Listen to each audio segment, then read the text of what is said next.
শুভেচ্ছা সবাইকে। আশা করি সকালে ভালো আছেন। আজকে আমি আবার জুয়েলারি মেকিং নিয়ে আপনাদের সামনে উপস্থিত হয়েছি। আজকে আমি 5টা ফিঙ্গারিং তৈরি করেছি, সেটা আপনাদের সাথে শেয়ার করব। যদিও আপনাদেরকে দেখানো হবে মাত্র 3টা আমি কিভাবে তৈরি করেছি, কারণ বাকি দুটো প্রায় সেম, দেখলেই আপনারা বুঝতে পারবেন আর কি। সে যাই হোক, আজকে আমি যে কয়টা ফিঙ্গারিং তৈরি করেছি সব কয়টাই আসলে কুন্দন দিয়ে তৈরি করা। দেখলেন এই যে পাপড়ির মতো যে বড় কুন্দন, সেটা দিয়ে আমি আঠা দিয়ে কীভাবে চারিদিকে লাগিয়ে মাঝখানে গোল্ডেন ছোট কুন্দন দিয়েছি, হয়ে গেছে একটা। তারপরে এখানে ছোট ছোট পাপড়ি নিয়ে চারিদিকে লাগিয়ে পুনরায় সেটাতে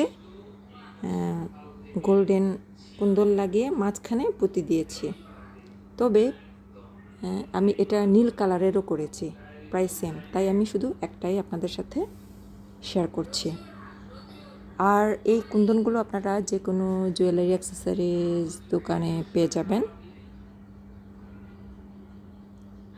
আর এখানে আমি গ্লু হিসেবে ব্যবহার করছি B6000 গ্লুটা।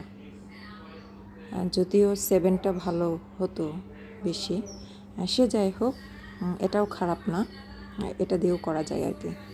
দেখেই নিলেন কিভাবে করলাম। আর ওইগুলোতে আমি একটাতেও বেস তৈরি করি না, কিন্তু এটাতে করেছি। আমি প্লাস্টিক শিট নিয়ে নিয়েছি। প্লাস্টিক শিটের মধ্যে প্রথমে লাল গোল কুন্দন দিয়েছি, তারপরে চারিদিকে গোল্ডেন কুন্দন কালার দিয়ে, তারপরে যে চাঁদ আকৃতির কুন্দন সেটা দিয়ে এটাকে কমপ্লিট করেছি। সুন্দর একটা ডিজাইন চলে আসছে। আর এগুলো আমি তৈরি করলেও এগুলো আমি আসলে ব্যবহার করি না, ছোট ছোট উপহারের জন্য এগুলো আমি তৈরি করি।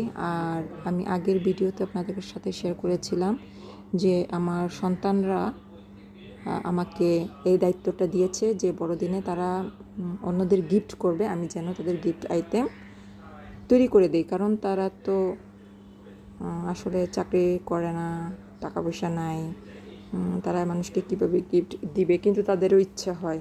তাই তাদের সেই ইচ্ছাটা পূরণ করার জন্য তাদের সঙ্গ দিচ্ছি আমি, সবার ছোট যেহেতু, ছোট মা হিসেবে।